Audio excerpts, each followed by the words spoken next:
Jedziemy zrobić bike check mojego prywatnego roweru.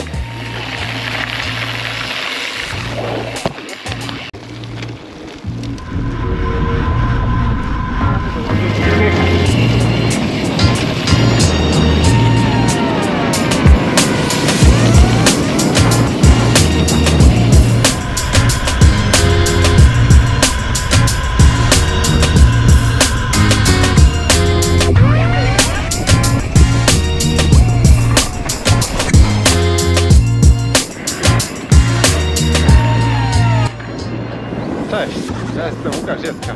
To jest kanał bikecheck.pl. No więc tak jak mówiłem, jest to OIS H30, kupiony jako końcówka rocznika. Wczesna wartość katalogowa to było 12 000, chyba 200 zł. Ja go kupiłem na jakichś wyprzedażach, wtedy rowery jeszcze były droższe. Około 10 000 trzeba było za niego dać. W chwili obecnej odpowiednik tego modelu widziałem na wyprzedażach po 8800, też na Foxach, i chyba z ulepszeń ma już kasetę Shimano. Zacznijmy może tak od napędu. Fabrycznie wychodzi z ciężką korbą Shimano.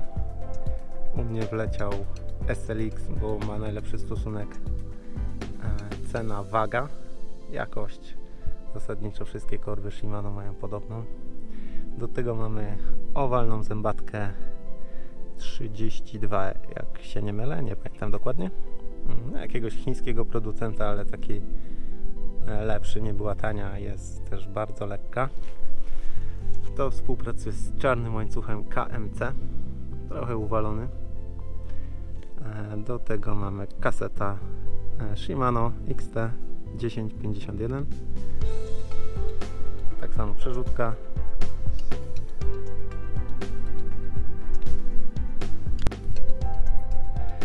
Cockpit. Tu mamy wyrzucony oczywiście seryjny cockpit. Seryjny ważył tonę. Dla mnie liczy się waga, więc musiał być lżej. I mamy tak mostek Newman z takim niestandardowym mocowaniem. Do tego są specjalne śrubki, żeby go w ogóle założyć. Ale za to waga jest w okolicach 79 gram. Do tego kierownica z zarąbistym splotem, mega mi się podoba. Karbonowa oczywiście też od Newmana. Do kokpitu wleciały chwyty Egona, ale zastanawiam się, czy ich nie wyrzucę. Są bardzo ciężkie, ale trochę wygodniej mi się na nich jeździ. Do tego mamy manetka Dropera Pro, manetka Foxa, podwójna blokada. Jednym guzikiem blokujemy 2 amortyzatory naraz. Super wygodne. Za hamulce odpowiada Magura w wersji 4-tłoczkowej z przodu, 2-tłoczkowej z tyłu, ale niestety z tyłu do tego modelu roweru nie da się założyć tego zacisku z Magury. I w moim przypadku mamy XTK. Nie da się założyć Magury, bo tutaj jest ultra ciasno. Ja po prostu chciałem spiłować zacisk i go zniszczyłem zwyczajnie.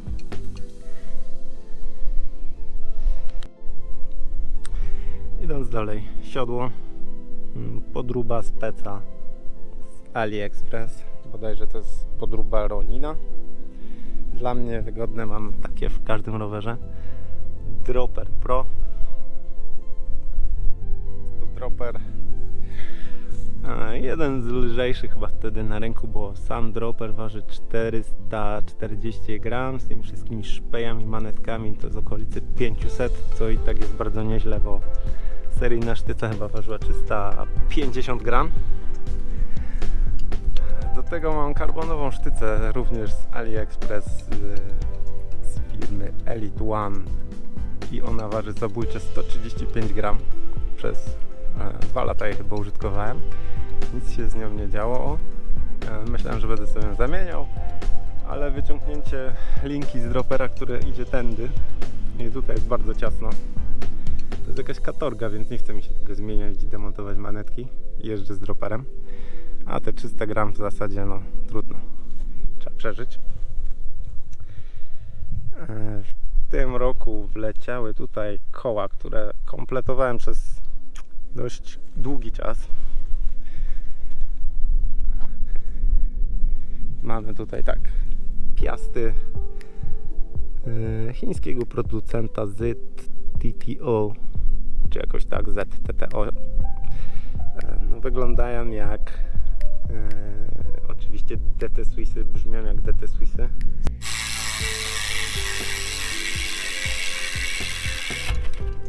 Stride Pull. Do tego mamy obręcze rodzimego producenta, czyli Accenta w wersji Evo. Miały ważyć 380 gram, oczywiście nie ważą tyle, ważą 400, co i tak jest niezłym wynikiem na szerokość i mrówki mi zjedzą rower. Na szerokość, jaką one mają, nie pamiętam ile to jest. A do tego szprychy Sapima cieniowane na 1.5, aluminiowe nyple. Cały komplet kół przód tył waży 1470 gram. Bębenek na 54 zapadki. No totalna podróba DT, tylko w cenie przedniej piasty mamy komplet. Z tyłu mam trochę za krótkie szprychy, przydałyby się ciut dłuższe. Co dalej? Na oponach, na kołach mamy oczywiście opony. W tym przypadku jest to Victoria bardzo w szerokości 235 z beżowym bokiem, czyli ta wersja cieńsza, lżejsza, zalane oczywiście mlekiem. Mam też do nich wkładki na trudniejsze trasy, wkładki z Cafe Latexa, tak? Oni tak się nazywają. Ważą one dużo, bo chyba po 90 gram, ale poprzednie koła uratowały, bo wielokrotnie je dobiłem, przeciąłem, ale nigdy nie rozwaliłem opony, więc się sprawdzają. A teraz najważniejsze, ile to wszystko waży. Fabrycznie z pedałami on chyba ważył coś ponad 14 kg, co jak na rower za 12 000 no nie wypada. Fabrycznie ma bardzo ciężkie koła, bo jakieś złożone na kołach, na piastach Shimano, obręcze jakieś potwornie ciężkie, niby szerokie, ale ważył komplet 2,3 kg, no to jest bardzo dużo, jak w endurówce tyle powinny ważyć. Więc w pierwszej kolejności u mnie wyleciały koła. Wleciały potem koła Fulcrumy, Full Metal chyba 500, ten wyższy model, ale generalnie przy moim stylu jazdy one szybko się zatarły. Po 3-dniowym maratonie po prostu zatarły się w nich łożyska na beton, no więc postanowiłem, że po wymianie tych łożysk zbuduję własne koła, które będą lżejsze i będą bardziej pasować wyglądem do tego roweru. Ile to wszystko kosztuje? Nie wiem, bo w tabelce spisuję wagę, a nie ceny. Pewnie bym gdzieś to wszystko odkopał, ale rower jest budowany powoli, nie że naraz, nie wiem, dołożyłem 10 000 i wszystko tu wrzuciłem. Więc powstawał powoli, w zasadzie co chwilę coś w nim zmieniam, testuję i dopasowuję do własnego stylu jazdy, do mojego widzimisię. Rozwodziłem się na zjeździe na temat zawieszenia, jakie ono jest zarąbiste, ale oczywiście się nie nagrało, więc będę się musiał porozwodzić jeszcze raz, tylko wjadę do lasu, bo to strasznie wieje.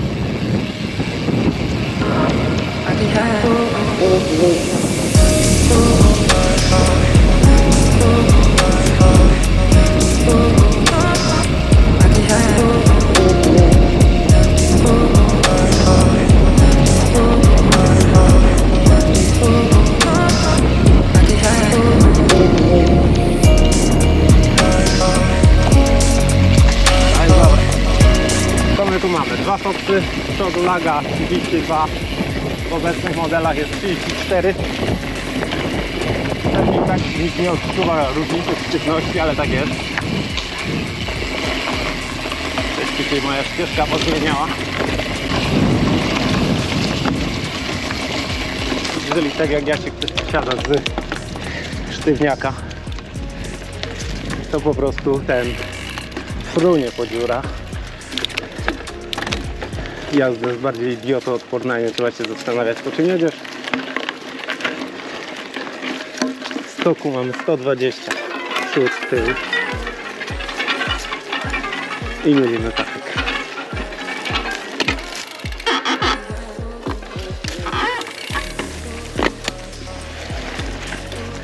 Przód 120 skoku, czyli tak zwane down country. Ja chciałem koniecznie wersję tą ze skokiem 120. Teraz chyba wszystkie te Oizy mają 120. Wcześniej było rozróżnienie na wersję TR. Teraz chyba z tego zrezygnowali, jest tylko 120. Nie zagłębiałem się dokładnie. Wtedy geometria generalnie jest ta sama. Może tam pół stopnia się kąt główki różni, ale nie ma to wielkiego znaczenia. Jak teraz widzicie, jedziemy pod nachylenie 38% łachu, mówi wątpię, ale jest stromo na młynku. Rower jest stabilny, nie podrywa go.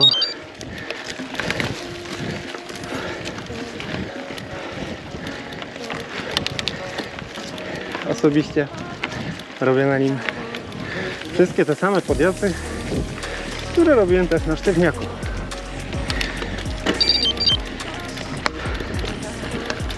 Zadyszka.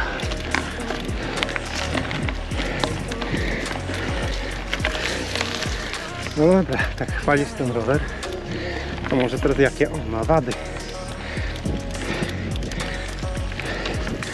Na pewno to cena zakupu. Mógłby być tańszy. Fabrycznie lżejsze, chociaż koła lżejsze. Jakby dali, to by było dobrze.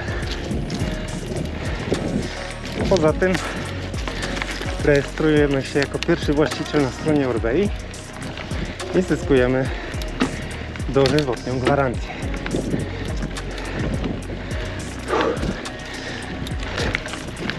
Chwila oddechu i jedziemy z kolejną wagą.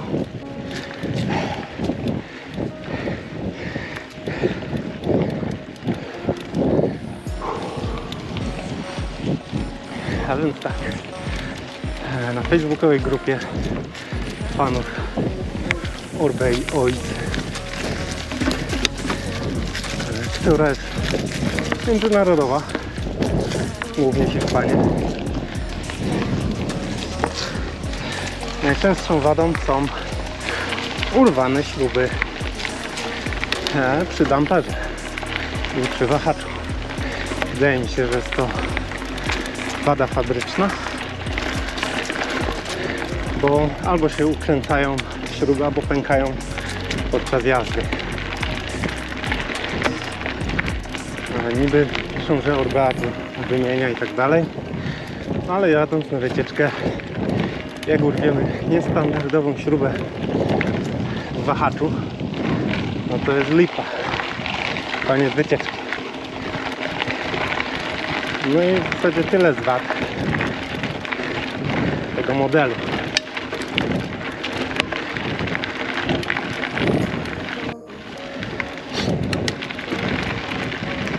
A teraz pytanie. Czy opłacało mi się to wszystko modyfikować? Nie lepiej było kupić A10, M10 na przykład karbonową? To wszystko zależy od budżetu startowego. Ja fula szukałem długo. Dzisiaj 2 lata się przymierzałem do zakupu i miałem dylemat, co kupić. Chciałem dobrą amortyzację, na tym mi głównie zależało, więc takie 2 foksy, które tutaj sobie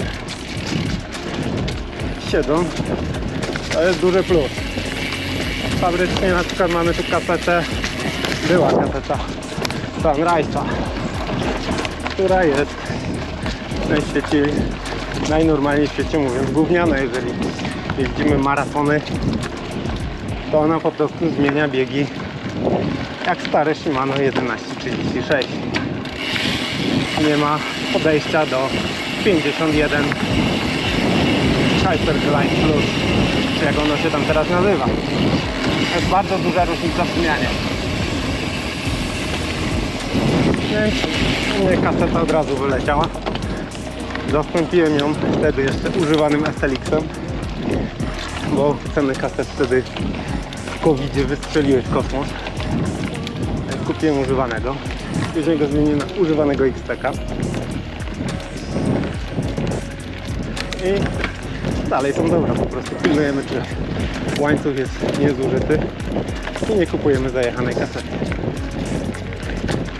Ale kontynuuję. Czy kupiłbym inny model?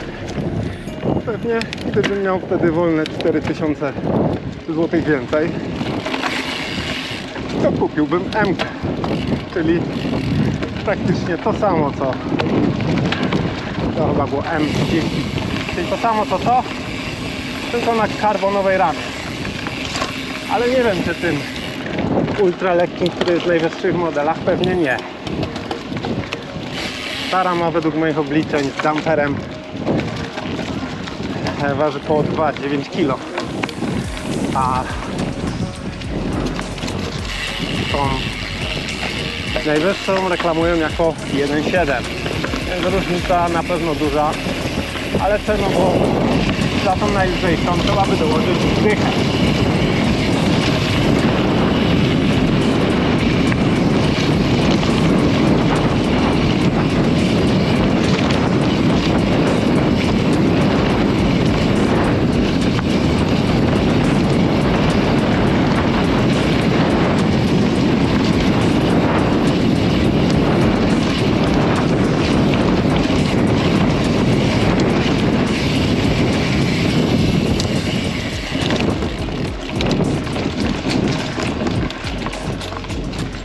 No więc dycha 2 kg to już dużo. A czy jest jakaś różnica wizualna? No H30 i wszystkie Orbeje mają szlifowane spawy.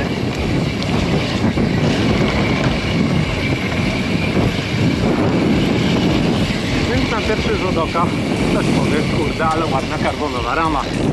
Dopiero na wahaczu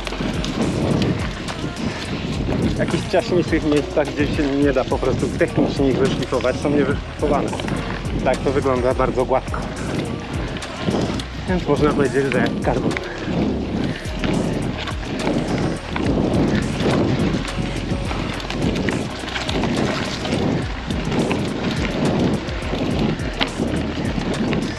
Kolejne pytanie, czy